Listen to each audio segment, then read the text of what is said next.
moi j'allais chez mon disquaire, j'habite une ville, j'habitais à Chelles, en Seine-et-Marne, à 20 km de Paris, et donc j'allais chez mon disquaire.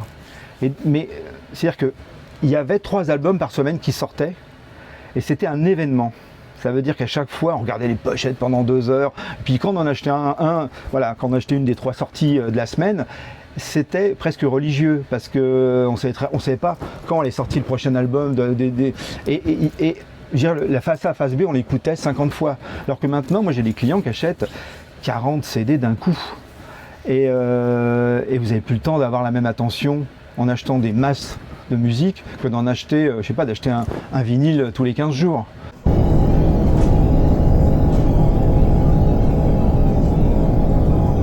Si on voulait écouter un disque, on n'avait pas le choix, fallait aller en magasin et on achetait le disque et après on l'écoutait entre potes, on se faisait des copies, tout ça, sans savoir vraiment ce qu'on achetait, quoi. On avait une idée mais on ne savait pas trop et après on écoutait chez nous, on découvrait et ça c'était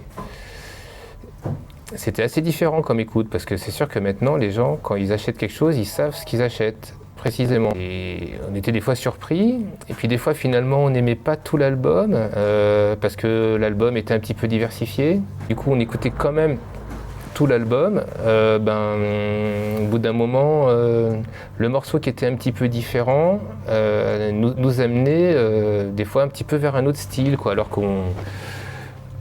que maintenant les jeunes ça leur arrive plus, ils vont écouter quelque chose qu'ils aiment déjà. Alors que nous des fois on se retrouvait à écouter des choses qu'on découvrait et finalement ça nous emmenait vers d'autres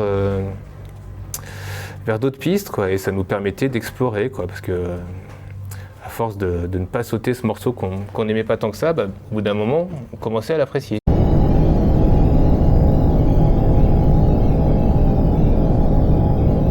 Maintenant on a perdu beaucoup de clients. Des gens, on les a perdus parce qu'on les avait. Il y a des gens, on les a pas, on les aura jamais parce qu'ils sont jeunes et ils sont pas du tout dans cette culture-là. Ils consomment comme du single à la radio, quoi. Ils sont capables de vous dire ce qu'ils aiment. Ils écoutent une chanson, ils l'enregistrent, ils la mettent dans un dossier numérique et puis ils ont une playlist et puis voilà. Et si vous leur demandez de quand ça date, de quel album c'est, qui c'est, là, il n'y a plus personne, quoi. Donc ça, c'est un peu, voilà, ça c'est un peu dommage.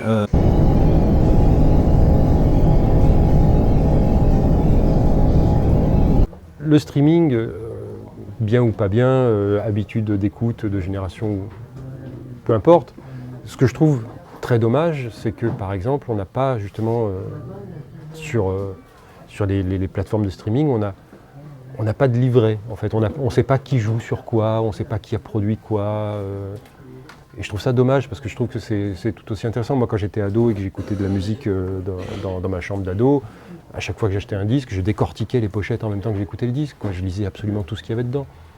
Et ça participe d'une connaissance musicale et d'un parcours et de découvrir des choses. Voilà.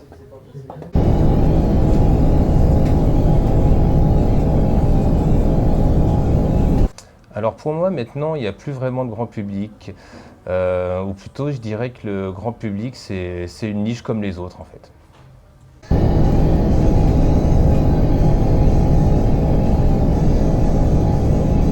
Je pense que la musique, ouais, elle est un peu partout mais elle est nulle part finalement. Voilà, pour moi écouter la musique dans la rue, dans le train, pour moi c'est peut-être écouter du bruit mais c'est plus de la musique à ce niveau-là.